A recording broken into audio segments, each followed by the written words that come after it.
अतिथि, बहुजन समाज पार्टी की राष्ट्रीय अध्यक्ष, पूर्व मुख्यमंत्री उत्तर प्रदेश एवं पूर्व सांसद आदरणीय बहन कुमारी मायावती जी हमारे बीच पहुंच चुकी है।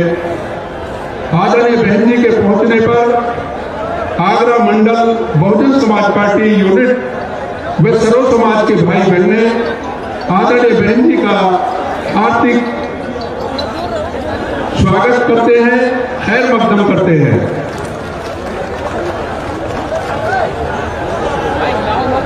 और अब मैं आगरा मंडल बहुजन समाज पार्टी यूनिट की जानिब से आज की चुनावी जनसभा की मुख्य अतिथि आदरणीय बहन जी को बहुजन समाज पार्टी का चुनावी चिन्ह हाथी से प्रेम भेंट करके उनका सम्मान करते हैं। माननीय गुरुदेव।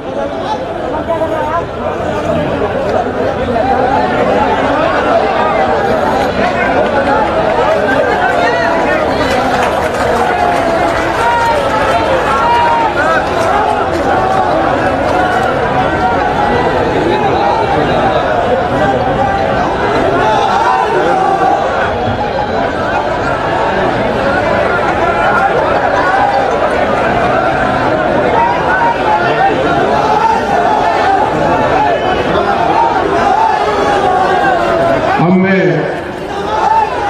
ज्यादा समय न लेते हुए अनुरोध करूंगा आज की चुनावी जनसभा की मुख्य अतिथि बहुजन समाज पार्टी की राष्ट्रीय अध्यक्ष, उत्तर प्रदेश की पूर्व मुख्यमंत्री, पूर्व सांसद, करोड़ों करोड़ों कमजोर मजलूम बेसहारा दिलों की आवाज आदरणीय बहन कुमारी मायावती जी से कि वो आए और जनसभा को संबोधित करें।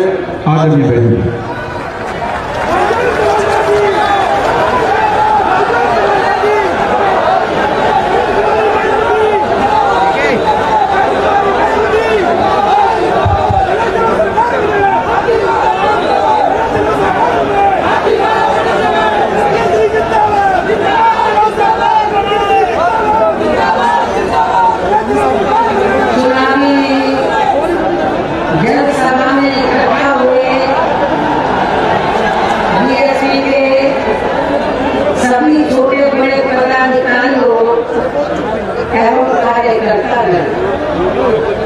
आज आप लोग उत्तर प्रदेश में विधानसभा के लिए हो रहे आम चुनाव में एवं कार्यकर्तागण, आज आप लोग उत्तर प्रदेश में विधानसभा के लिए हो रहे आम चुनाव में कोरोना नियमों का पालन करते हुए अपनी पार्टी के उम्मीदवारों के समर्थन में मुझे सुनने के लिए यहाँ इकट्ठा हुए हैं, तो उसके लिए मैं आप सभी लोगों का हार्दिक दिल से आभार प्रकट करती हूँ।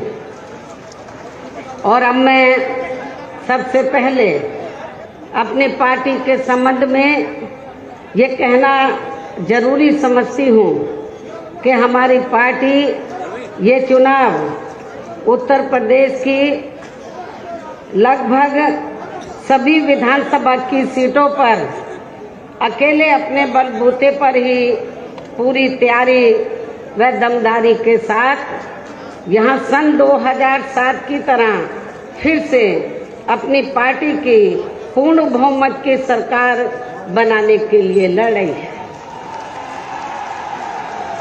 ताकि आपको वर्तमान में भाजपा के चल रहे जातिवादी, संकीर्ण, अहंकारी व तानाशाही वाले शासन से मुक्ति मिल सके। इसके साथ ही हमारी पार्टी ने पूर्व की तरह इस चुनाव में भी बीएसपी से जुड़ने की तादाद को ध्यान में रखकर फिर उसी अनुपात में ही यहाँ सर्व समाज के लोगों को टिकट भी दिए हैं। और अभी चुनाव में आप लोगों को अपना वोट कांग्रेस, बीजेपी, सपा व अन्य विरोधी पार्टियों को न देकर केवल अपनी एकमात्र हितैषी पार्टी बीएसपी को ही देना क्यों जरूरी है, इसे आप लोगों को समझना होगा। हालांकि इस संदर्भ में आप लोगों को ये मालूम है कि आज़ादी के बाद शुरू में काफ़ी लंबे समय तक केंद्र व उत्तर प्रदेश सहित देश के अधिकांश राज्यों में भी कांग्रेस पार्टी की ही अकेले यहाँ सरकारें रही हैं, किंतु इनकी गलत नीतियों व गलत कार्य प्रणाली की वजह से ही अब ये पार्टी केंद्र के साथ साथ बहुत पहले ही उत्तर प्रदेश की सत्ता से भी बाहर हो गई है। इसके साथ ही ये पार्टी जबरदस्त जातिवादी होने के कारण शुरू से ही हर मामले में यहाँ दलित, आदिवासी व अन्य पिछड़ा वर्ग विरोधी पार्टी भी रही है और अभी भी है, जिस कारण केंद्र में रही इस कांग्रेस पार्टी की सरकार ने इन वर्गों के मसीहा व भारतीय संविधान के मूल निर्माता परम पूज्य बाबा साहब डॉक्टर भीमराव अंबेडकर को भारत रत्न की उपाधि से भी सम्मानित नहीं किया था, जिसके लिए वो हर प्रकार से पात्र भी थे। इतना ही नहीं बल्कि इनके मूवमेंट को आगे बढ़ाने के लिए अपनी पूरी जिंदगी समर्पित करने वाले मान्यवर श्री कांशीराम जी के देहांत होने पर भी केंद्र में उस समय इसी कांग्रेस पार्टी की रही सरकार ने उनके सम्मान में एक दिन के लिए भी राष्ट्रीय शोक घोषित नहीं किया था, तथा न ही इस पार्टी की रही सरकार ने पिछड़े वर्ग की आरक्षण संबंधी मंडल कमीशन की रिपोर्ट को भी लागू किया था, जिसे फिर बीएसपी ने अपने कड़े संघर्ष व अथक प्रयासों से केंद्र में रही श्री बीपी सिंह की सरकार से ही लागू करवाया था। साथ ही इसी सरकार में ही बाबा साहब डॉक्टर भीमराव अंबेडकर को भी भारत रत्न की उपाधि से सम्मानित किया गया था, जो इनके अपार अनुयायियों की बरसों से ये दिली चाहत भी थी। लेकिन अब केंद्र व अधिकांश राज्यों की भी सत्ता से बाहर होने के बाद यही कांग्रेस पार्टी खासकर दलितों, आदिवासियों व अन्य पिछड़े वर्गों के वोटों की खातिर आए दिन किस्म किस्म की नाटकबाजी करती रहती है, जबकि इन वर्गों के मामले में इस पार्टी की सच्चाई तो ये है कि कांग्रेस पार्टी जब सत्ता में होती है और इनके अच्छे दिन होते हैं तो तब इस पार्टी को इन वर्गों का विकास व उत्थान आदि याद नहीं आता है, तथा न ही इनको महिलाओं की भी भागीदारी याद आती है। इतना ही नहीं बल्कि इस पार्टी के बाद खासकर यहाँ सपा व बीजेपी आदि की बनी सरकार में भी यूपी की जनता हर मामले में व हर स्तर पर काफ़ी ज़्यादा दुखी रही है। सपा की सरकार में तो अधिकांश यहाँ गुंडों, बदमाशों, माफियाओं व अराजक तत्वों एवं सरेआम लूट खसोट करने वालों का ही राज रहा है, जिसकी खास वजह से ही इस सरकार में आए दिन यहाँ जाति व धर्म के नाम पर तनाव व दंगे आदि ही होते रहे हैं। इस मामले में पश्चिमी यूपी का मुजफ्फरनगर कांड इसका खास उदाहरण है। प्रदेश में विकास के कार्य भी ज़्यादातर यहाँ एक विशेष क्षेत्र व एक विशेष समुदाय के लोगों तक ही सीमित होकर रह गए हैं। और इतना ही नहीं, सपा की सरकार के चलते दलित व अति पिछड़े वर्गों के लोगों के साथ तो हर स्तर पर सोतेला रवैया अपनाया गया है। आप लोगों को ये मालूम है कि जब सपा पावर में आई तो सपा सरकार ने एक काम ये किया सबसे पहले सत्ता में आते ही कि हमारी पार्टी की सरकार ने जो दलित और अन्य पिछड़े वर्ग में समय समय पर संत गुरु और महापुरुष हुए तो उनको आदर सम्मान देने के मकसद से उद्देश्य से हमारी पार्टी की सरकार ने जिन नए जिलों के नाम इनके नाम से रखे, नई योजनाओं के नाम इनके नाम से रखे तो उनको बदल दिया। और इतना ही नहीं, मैं सरकारी कर्मचारियों को भी ये बताना चाहती हूँ कि जब पदोन्नति में आरक्षण को लेकर तो पार्लियामेंट में बिल आया तो यही समाजवादी पार्टी थी जिसने इस बिल को फाड़ दिया था और इस बिल को पास नहीं होने दिया ताकि जो दलित वर्ग के लोग हैं उनको पदोन्नति में आरक्षण की सुविधा ना मिल सके।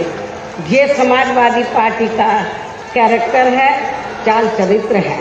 इसे को ही लागू करने पर टिकी रही है, जिससे प्रभावित एवं शिकार हुए लोगों का इस सरकार में सही से विकास व उत्थान आदि नहीं हो सका है। साथ ही इनका हर स्तर पर काफी ज्यादा उत्पीड़न भी किया गया है। धर्म के नाम पर हमेशा यहाँ तनाव व नफरत आदि का वातावरण ही बना रहा है। ये किसी से छिपा नहीं है। प्रदेश में हर प्रकार के अपराध भी काफी ज्यादा बढ़े हैं। खासकर दलित व महिलाएं भी इस सरकार में कतई भी सुरक्षित नहीं रही हैं। लेकिन मीडिया में इनके आंकड़ों को ज्यादातर दबा दिया जाता है। आपके आगरा में तो इतना बुरा हाल है दलितों का कि पुलिस की कस्टडी में तो दलित वर्ग के एक नवयुवक को मार दिया जाता है। ये भी किसी से छिपा नहीं है। इसके अलावा प्रदेश में गरीबों, मजदूरों, बेरोजगारों व अन्य मेहनतकश लोगों के साथ साथ दलितों, आदिवासियों, अन्य पिछड़े वर्गों, मुस्लिम एवं अन्य धार्मिक अल्पसंख्यक समाज के लोगों के हित व कल्याण के लिए वर्षों से जो भी यहाँ सरकारी योजनाएं चल रही थी तो उनका भी इन्हें इस सरकार में सही से पूरा लाभ नहीं मिल सका है। खासकर दलितों व पिछड़ों को आरक्षण का भी पूरा लाभ नहीं मिल सका है, क्योंकि इन्होंने ज्यादातर सरकारी कार्य प्राइवेट सेक्टर के जरिए ही कराए हैं, जिसमें इनके लिए आरक्षण की कोई भी व्यवस्था नहीं है। सरकारी नौकरियों में भी इनका आरक्षण का कोटा भाजपा सरकार में भी पूरा नहीं किया गया है। मुस्लिम व अन्य धार्मिक अल्पसंख्यक समाज के लोगों के साथ तो बीजेपी की सरकार में अधिकांश इन्होंने पक्षपात वाला रवैया ही अपनाया है। इतना ही नहीं बल्कि इस बार बीजेपी की सरकार में अपर कास्ट समाज में से विशेषकर प्रबुद्ध वर्ग भी हर मामले में अपने आप को काफी ज्यादा उपेक्षित रहा है। इसके अलावा इनकी गलत आर्थिक नीतियों के कारण यहाँ गरीबी, बेरोजगारी व महंगाई आदि भी काफी ज्यादा बढ़ी है। खासकर चुनाव घोषित होने से पहले तो डीजल, पेट्रोल व रसोई गैस आदि की आए दिन बढ़ी कीमतों ने भी जनता की काफी ज्यादा मुश्किलें बढ़ाई है। और ऐसा लगता है कि चुनाव खत्म होने के बाद उन्हें इनकी कीमतें बढ़ा दी जाएंगी। इसके साथ साथ उत्तर प्रदेश सहित पूरे देश के किसान भी केंद्र सरकार की गलत नीतियों के कारण काफी ज्यादा दुखी व परेशान रहे हैं और अभी भी परेशान है। प्रदेश में बेरोजगार लोगों को रोजगार नहीं मिलने के कारण ही ज्यादातर इनको पलायन भी करना पड़ा है। आप लोगों को ये मालूम है, आजादी के बाद कांग्रेस पार्टी लंबे अरसे तक यहाँ सत्ता में रही, लेकिन यहाँ रोटी के साधन नहीं मिलने के कारण बड़े पैमाने पर इनका पलायन हुआ। ये लोग पलायन करके चले गए और इसके साथ ही जब बीजेपी पावर में आई तो आप लोगों को मालूम है कि ये सिलसिला जारी रहा और कोरोना काल में जो लोग बाहर के राज्यों से वापिस आ गए, जब उनको रोटी रोजी के साधन नहीं मिले तो उन्हें पुनः पलायन करना पड़ा। मुजफ्फरनगर में भी बड़े पैमाने पर सपा सरकार में लोगों को पलायन करना पड़ा। तो ये तीनों पार्टियों की जो सरकारें हैं, चाहे कांग्रेस सत्ता में रही हो, चाहे समाजवादी पार्टी, चाहे बीजेपी, इन सभी पार्टियों की सरकारों में किसी न किसी कारणवश जो दुखी पीड़ित लोग हैं, खासकर बेरोजगार लोग हैं, उनको पलायन करना पड़ा है। इस प्रकार से इन सभी विरोधी पार्टियों की नई सरकारों में शुरू से ही यहाँ यूपी की जनता काफी ज्यादा दुखी व परेशान रही है। खासकर कोरोना महामारी के दौरान तो इन सभी की हालत और भी ज्यादा खराब हो गई है। ऐसे में इन सभी विरोधी पार्टियों की रही सरकारों से निजात पाने के लिए अब इस चुनाव में यहाँ प्रदेश की जनता को अपनी एकमात्र हितैषी पार्टी बहुजन समाज पार्टी की ही सरकार बनाना बहुत जरूरी है, जिसने अपने चारों रहे शासनकाल के दौरान बिना पक्षपात व भेदभाव आदि के यहाँ कमजोर एवं उपेक्षित वर्गों के लोगों के साथ साथ सर्व समाज में से गरीबों, मजदूरों, बेरोजगारों, किसानों, व्यापारियों, कर्मचारियों, वकीलों एवं अन्य मेहनतकश लोगों के साथ ही युवाओं, छात्रों, महिलाओं व बुजुर्गों आदि के भी विकास एवं उत्थान के लिए अनेक ऐतिहासिक एवं महत्वपूर्ण कार्य किए हैं। इसके अलावा बीएसपी की रही सरकार में दलित एवं अन्य पिछड़े वर्गों में जन्मे अपने महान संतों, गुरुओं व महापुरुषों आदि को भी विभिन्न रूपों में पूरा आदर सम्मान दिया गया है, जिनकी यहाँ सभी विरोधी पार्टियों की रही सरकारों में काफी ज्यादा उपेक्षा की गई है। इसके साथ साथ बीएसपी की सरकार में पूर्व की तरह ही यहाँ सभी वर्गों, धर्मों व विभिन्न क्षेत्रों में लगे लोगों के हितों में भी फिर से ऐतिहासिक कार्य किए जाएंगे। प्रदेश में विशेषकर गरीबी व बेरोजगारी आदि को दूर करने के लिए जरूरी कदम उठाए जाएंगे और ये हमारी सरकार का इस बार भी मुख्य एजेंडा होगा। साथ ही किसी भी मामले में किसानों को भी निराश नहीं होने दिया जाएगा। इसके अलावा आपके इस क्षेत्र की जो भी आपके आगरा मंडल में तो सभी जिलों में जो भी स्थानीय समस्याएं होंगी तो उन्हें भी जरूर दूर किया जाएगा। वैसे आप लोगों को मालूम है कि आगरा और फिरोजाबाद में तो जो यहाँ स्थानीय कारोबार चल रहे हैं, इनकी कुछ समस्याएं हैं तो उनको भी दूर किया जाएगा। ये भी मैं आप लोगों को विश्वास दिलाना चाहती हूँ। साथ ही केंद्र व यूपी सरकार के भी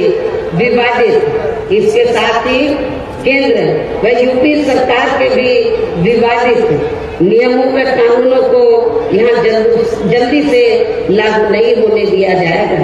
इतना ही नहीं बल्कि बीएसपी की रही सरकार में जिन महान संतों, गुरुओं एवं महापुरुषों आदि के आदर सम्मान में व उनके नाम पर जनहित की जो अनेकों योजनाएं शुरू की गई थी, साथ ही नए जिलों के नाम भी रखे गए थे, तो उन्हें अधिकांश, जैसा कि मैंने आप लोगों को बताया कि उन्हें अधिकांश सपा सरकार द्वारा बदल दिया गया है, जिससे उनके प्रति इनकी हीन व जातिवादी मानसिकता भी साफ झलकती है तथा जिन्हें फिर बीएसपी की सरकार बनने पर जरूर बहाल कर दिया जाएगा।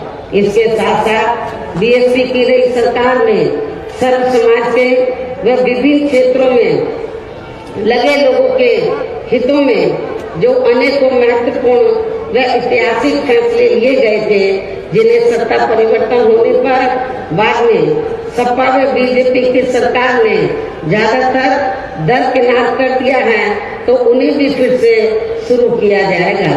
इसके साथ ही बीएसपी की सरकार बनने पर यहाँ बीजेपी व सपा आदि के शासनकाल की तरह कानून व्यवस्था को किसी भी कीमत पर खराब व लचर नहीं होने दिया जाएगा और हर स्तर पर कानून द्वारा कानून का राज कायम किया जाएगा। जाति व धर्म के नाम पर यहाँ लोगों का किसी भी प्रकार से शोषण व उत्पीड़न आदि नहीं होने दिया जाएगा। खासकर कानून व्यवस्था को बेहतरीन बनाने के लिए विशेष अभियान के तहत व दलगत राजनीति से ऊपर उठकर यहाँ गुंडों, बदमाशों, माफियाओं व अन्य आपराधिक एवं अराजक तत्वों को भी जेल के सलाखों में ही भेजा जाएगा। जहां मेरी सरकार में इनकी जेल के बाहर नहीं बल्कि जेल के अंदर ही सही जगह होती है। इतना ही नहीं बल्कि जाति, धर्म व राजनीतिक द्वेष की भावना के तहत जिन लोगों को खासकर धरना प्रदर्शन आदि के नाम पर जबरदस्ती गलत धाराओं में फंसाकर उन पर अनेकों केस चलाए हुए हैं वर्तमान भाजपा सरकार में, तो उन मामलों की भी सही से जांच करा के उनके केस भी खत्म किए जाएंगे। अर्थात वर्तमान भाजपा सरकार में प्रदेश की जेलें जो अधिकांश ऐसे लोगों से भर दी गई हैं, तो उन्हें खाली करा के केवल यहाँ आपराधिक तत्वों को ही रखा जाएगा। इसके अलावा प्रदेश में खासकर शिक्षा के क्षेत्र में व अन्य और विभागों के भी कर्मचारी जो आए दिन अपनी मांगों को लेकर धरना प्रदर्शन एवं हड़ताल आदि करते रहते हैं, तो उन सभी मामलों को निपटाने के लिए एक आयोग का गठन किया जाएगा और उनकी सही मांगों को मान लिया जाएगा। इसके साथ ही यहाँ मैं ये भी कहना चाहती हूँ कि कुछ महीने पहले मैंने दिनांक 7 सितंबर को प्रबुद्ध वर्ग की सुरक्षा, सम्मान व तरक्की आदि को लेकर किए गए सम्मेलन में तथा इसके बाद दिनांक 9 अक्टूबर को मान्यवर श्री कांशीराम जी की पुण्यतिथि के मौके पर भी मैंने सर्वजन हिताय व सर्वजन सुखाय को लेकर जो भी कार्य करने के लिए कहा है तो उन पर भी जरूर अमल किया जाएगा।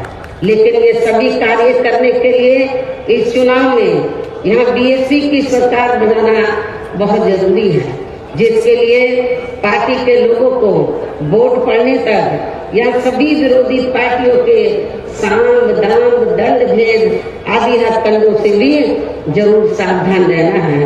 और इस मामले में विरोधी पार्टियां चुनाव होने से कुछ समय पहले या चुनाव के दौरान भी खासकर अपने अपने पक्ष में हवा बनाने के लिए मीडिया व ओपिनियन पोल एवं सर्वे आदि का जो बड़े पैमाने पर गलत इस्तेमाल करती हैं, तो उससे आप लोगों को बिल्कुल भी गुमराह नहीं होना है। ये बात मैं आपको बार बार कहती रही हूँ और आज फिर दोहराना चाहती हूँ।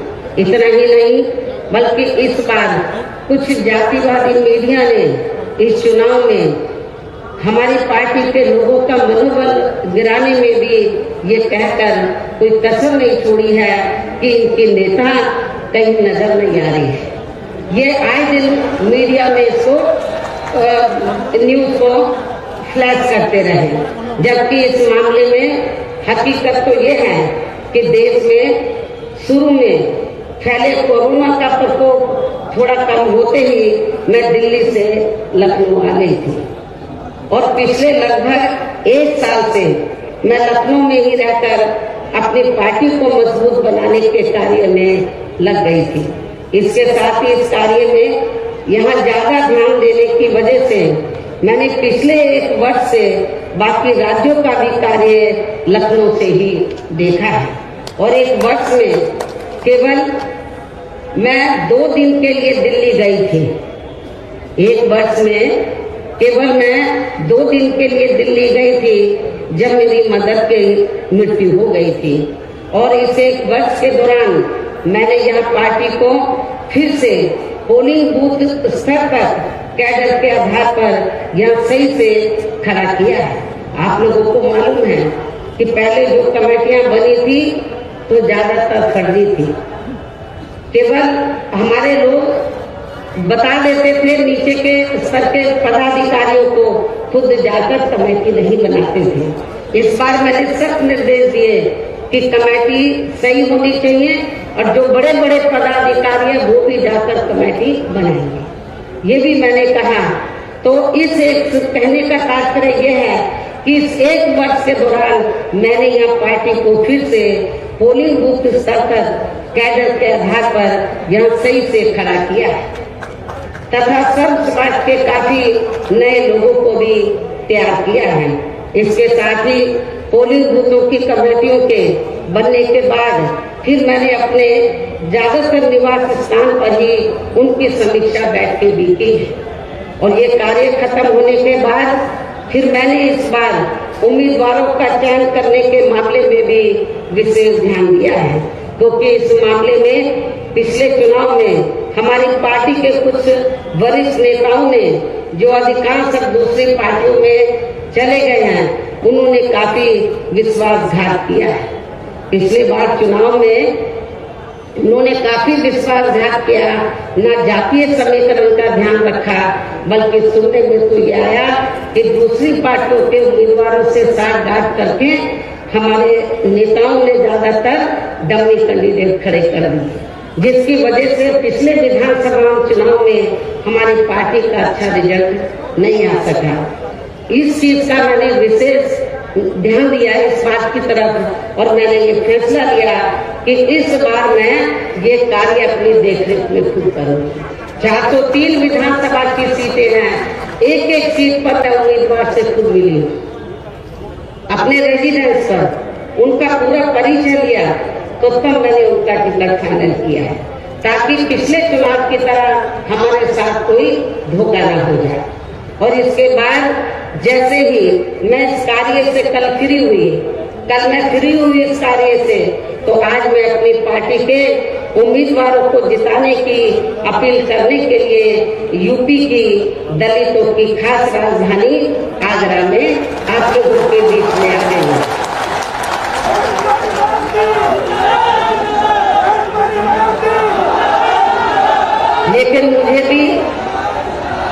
लेकिन मुझे भी पूरे यूपी में अपने खासकर दलित वर्ग के लोगों पर ये नाज है कि वे मीडिया के दुष्प्रचार पर कि इनके नेता कहाँ हैं उससे कतई भी गुमराह नहीं हुए और अपने कार्य में पूरे जी जान से डटे रहे,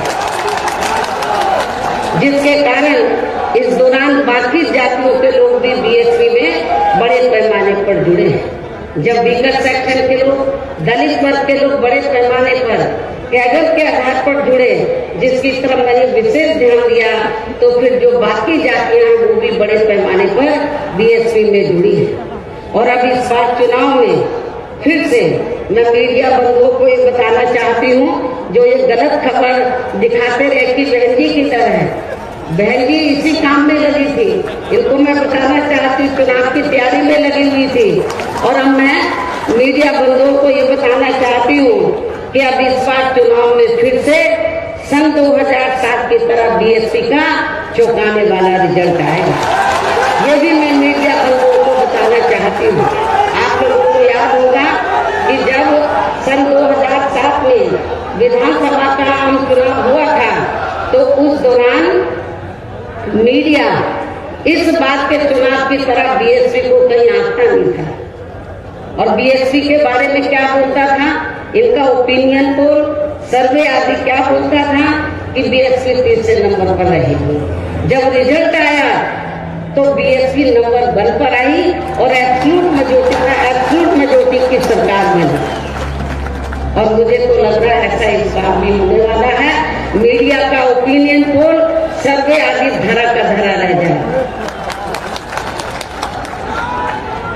इसके साथ ही मैं आप लोगों को ये भी कहना चाहती हूँ कि आप लोगों को पूर्व की तरह इस चुनाव में भी विरोधी पार्टियों ने विभिन्न रूपों में जो अपने हवाई वे प्रलोभन भरे चुनावी घोषणा पत्र आदि जारी किए हैं, जिन्हें सत्ता में आने के बाद ये पार्टियां अधिकांश अमल में नहीं लाती हैं, तो उनके बहकावे में भी आपको कतई नहीं आना।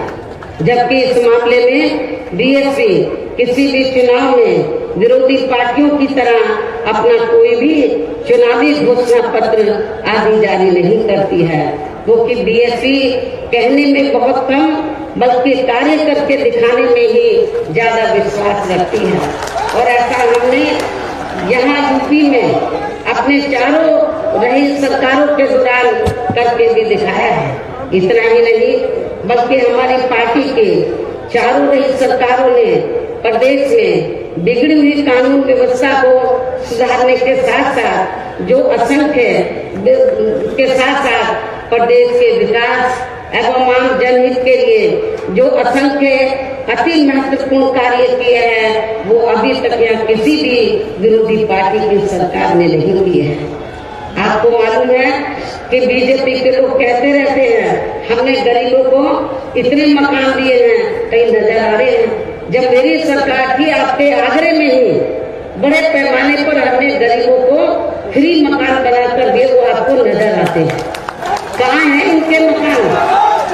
तो वो आपको बहुत कम ही नजर आएंगे। बल्कि और इतना ही नहीं, तो मैं जैसा कि आपको बताया कि हमारी सरकार ने प्रदेश के विकास एवं आम जनहित के लिए जो असंख्य अति महत्वपूर्ण कार्य किए हैं, वो अभी तक यहाँ किसी भी विरोधी पार्टी की सरकार ने नहीं किए हैं। बल्कि ज्यादातर उन्हीं कार्यों के नाम जो हमारी सरकार ने कार्य किए थे, बल्कि ज्यादातर उन्हीं कार्यों के नाम व स्वरूप आदि बदलकर अब विरोधी पार्टियों की सरकारें उन्हीं को ही भुनाने में लगी है। लेकिन उन कार्यों के प्रति इनकी नियत व सोच सही नहीं होने के कारण उसमें भी ये पार्टियां ज्यादा सफल नहीं हो पा रही हैं। इन्हीं जरूरी बातों के साथ ही हम मेरा यही कहना है कि आप लोगों को इस चुनाव में अपने हित व कल्याण के लिए या फिर से यूपी में बीएसपी की सर्व जन हिताय व सर्व जन सुखाय की नीतियों पर आधारित सरकार बनाना बहुत जरूरी है। और इसके लिए पार्टी के लोगों को, इसके लिए बीएसपी के लोगों को वोट पड़ने वाले दिन कोरोना नियमों का पालन करते हुए सबसे पहले सुबह उठते ही व समय से अपने अपने पोलिंग बूथों पर अपना वोट डालने के लिए जाना है। वोट वाले दिन याद रखो, बहुजन समाज पार्टी के लोगों जो बीमार हैं, बुजुर्ग हैं, उनको छोड़कर जो बाकी लोगों को उस दिन आप लोगों को उपवास रखना है। कब तक? जब तक आप लोग अपने अपने पोलिंग बूथों पर वोट डालकर अपने घरों में वापस नहीं आ जाते। और इस मामले में हमारी जो महिलाएं हैं वो भी पीछे नहीं रहेंगी, ये भी मैं बताना चाहती हूँ। तो सुबह उठते ही सबसे पहले अपने अपने पोलिंग बूथों पर आप लोगों को वोट डालने के लिए जरूर जाना है। इसके साथ ही आपका वोट अन्य कोई व्यक्ति डाल न सके, इसका भी आप लोगों को खुद ही ध्यान रखना है। इसके साथ साथ अपनी पार्टी का कोई भी वोट पड़ने से ना रह जाए, तो उसका भी पार्टी की हर पोलिंग बूथ की कमेटी को विशेष ध्यान रखना है। और अब अंत में मेरी बीएसपी के लोगों से यही अपील है कि पार्टी ने या आपके क्षेत्र में, आपके आगरा मंडल में जिन भी विधानसभा की सीटों पर अपने उम्मीदवारों को चुनाव के मैदान में उतारा है, जो यहाँ आपके बीच में मौजूद भी हैं।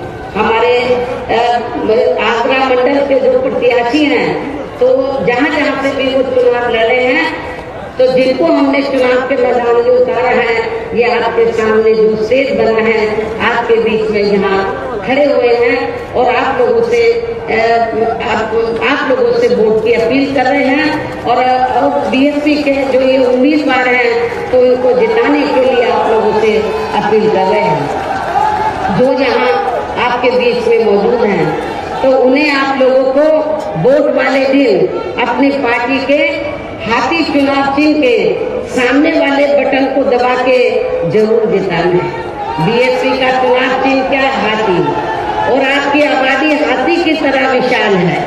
आप लोगों को अपनी विशाल आबादी को ध्यान में रखकर आपका वोट बहुत ज्यादा है। आप लोगों को हाथी चुनाव चिन्ह के सामने वाले बटन को दबाकर इनको जरूर कामयाब बनाना है।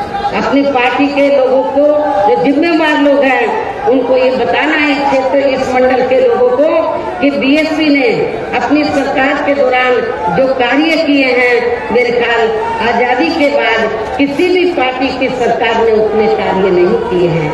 चाहे डेवलपमेंट का मामला है, चाहे लॉ एंड ऑर्डर का मामला है। और इतना ही नहीं, जिन हमारे संतों, गुरुओं और महापुरुषों को वर्षों से आदर सम्मान नहीं मिला था, उन्हें भी हमारी पार्टी की सरकार ने पूरा पूरा आदर सम्मान दिया है। और जब आप लोग लखनऊ जाते हैं, पहले का लखनऊ आप लोगों ने देखा होगा और मेरे सत्ता में आने के बाद का लखनऊ देखा होगा। लोग बाहर के राज्यों से आते हैं, विदेशों से आते हैं, कहते हैं कि ये तो लखनऊ की तस्वीर बदल गई, लखनऊ की तस्वीर बदल गई। और इतना ही नहीं, आपके आगरा मंडल में भी मैंने काफी काम किया। लोग कहते हैं कि मथुरा धार्मिक स्थल है, मथुरा जिला में मंदिर है, मस्जिद है, गुरुद्वारे हैं, बौद्ध विहार है, सब हैं, लेकिन उस धार्मिक स्थल को, उस जिले में विभिन्न धर्मों को मानने वाले लोग रहते हैं, विभिन्न धर्मों के, लेकिन उस जिले का जो थोड़ा घना विकास हुआ मेरी सरकार में हुआ, उसके बाद मथुरा जिले का कोई विकास नहीं हुआ है। ये भी मैं मथुरा के लोगों को बताना चाहती हूँ। केवल मीडिया में हवाई बातें करते रहते हैं और लोगों को धर्म की आड़ में उनके जो भावनाएं हैं, तो उनकी भावनाओं की आड़ में तो लोगों का वोट लेने का प्रयास करते हैं, लेकिन हकीकत में जमीनी तौर पर वहाँ पर कोई विकास का काम वर्तमान भारतीय जनता पार्टी की सरकार में नहीं हुआ है। यही सपा सरकार का हाल था। और बीजेपी को कुछ नहीं करना है, ज्यादातर वो मीडिया में घूमते रहते हैं। विकास के कार्य आप लोगों ने देखे हैं, कहीं आपको विकास नजर आया आप लोगों का? अपना पूरे 5 साल के अंदर कोई आपका विकास नहीं हुआ। आप लोगों के साथ जुल्म जाती हुई है। विकास किनका हुआ है? जो बड़े बड़े पूंजीपति हैं, जो बड़े बड़े धन्ना सेठ हैं, जो आरएसएस के लोग हैं, उनका विकास हुआ है। आप लोगों का विकास नहीं हुआ है। यदि आप लोग चाहते हैं कि आप लोगों का विकास हो, सर्व समाज का विकास हो, तो आप सभी धर्मों के लोगों का विकास हो, सभी जाति के लोगों का विकास हो, तो फिर आप लोगों को बहुजन समाज पार्टी के आगरा मंडल से जो हमने अपने प्रत्याशी चुनाव के मैदान में उतारे हैं, तो उन्हें अब आप लोगों को वोट वाले दिन अपनी पार्टी के हाथी चुनाव चिन्ह के सामने वाले बटन को दबा के जरूर जिताना है। और फिर से आपको यहाँ सन 2007 की तरह ही बीएसपी की अपनी पूर्ण बहुमत की सरकार जरूर बनाना है। तभी फिर प्रदेश में यहाँ अमन चैन कायम होने के साथ साथ सभी धर्मों व वर्गों के लोगों का भी सही से विकास व उत्थान आदि हो सकता है। साथ ही यहाँ अन्याय, अपराध, भय व भ्रष्टाचार मुक्त एवं विकास युक्त वातावरण भी पैदा हो सकता है। और तभी फिर यहाँ परम पूज्य बाबा साहब डॉक्टर भीमराव अंबेडकर एवं मान्यवर श्री कांशीराम जी आदि का भी सपना सही साकार हो सकता है। और इस उम्मीद के साथ ही अब मैं यही कहना चाहूंगी, क्या कहना चाहूंगी कि अब आपको हर पोलिंग बूथ को जिताना है, बीएसपी को सत्ता में लाना है। आप लोगों को हर पोलिंग बूथ को जिताना है, बीएसपी को सत्ता में लाना है। इस विश्वास के साथ ही अब मैं पुनः अपनी पार्टी के उम्मीदवारों को जिताने की पुरजोर अपील करते हुए अपनी बात यही समाप्त करती हूँ। जय भीम, जय भारत।